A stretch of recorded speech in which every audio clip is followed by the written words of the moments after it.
Good day mga boss. Meron na naman tayong home service from Danau City, Cebu. Aerox V1, nawala ang code, nawala ang remote. Kaya nga tinatawagan tayo ni ma'am para sa home service. Nakita lang tayo ni ma'am sa YouTube dahil meron tayong YouTube, meron din tayong Facebook at meron tayong contact number na nasa screen. So kung may problema kayo na katulad nito, nawala ang code, nawala ang remote, huwag kayong mag-hesitate na makikommunicate through Messenger, Facebook, or tumawag kayo sa number na nandun sa screen. Kahit malayo kayo, pwede kayong padala through LVC or G&T Express para ma-retrieve natin yung code at makaprogram tayo ng bagong remote. So ngayon, sinit up ko na yung programming tools natin para ma-retrieve natin ang kanyang old code para makapag-program tayo ng bagong remote. Salamat sa iyo ng maramihan ma'am dahil nagtiwala ka sa service namin sa Remsfix Garage. Ayan. So ngayon, i-retrieve ko na yung old code ni ma'am para makapag-register tayo ng bagong remote.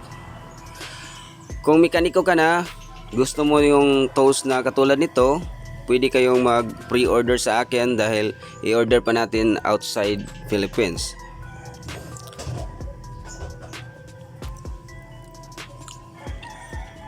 So ngayon, program ko ng bagong remote dahil tapos ko nang na-retrieve ang kanyang code. Ayan.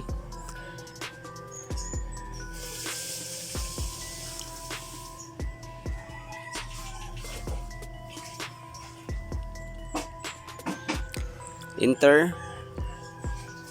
Okay, so successful yung programming natin sa bagong remote.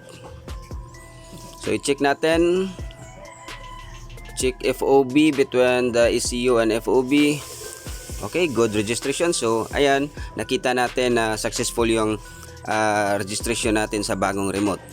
So ibalik na natin ang dapat ibalik at ilagay na natin yung receiver sa kanyang motor.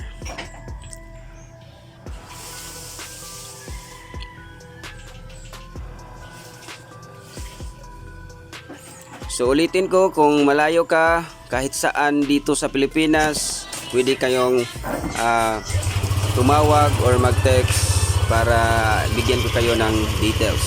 Ayan, so napaandar na natin ang motor ni ma'am. Salamat sa iyo ma'am.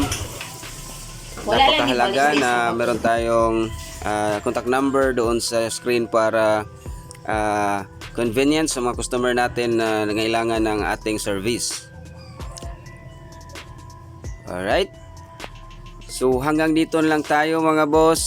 Sana nagustuhan itong video. Huwag kalimutang mag-subscribe, share at kumontak sa ating cell number nandun sa screen para matulungan ko kayo, mag-guide ko kayo kung saan nyo ipapadala yung inyong mga receiver.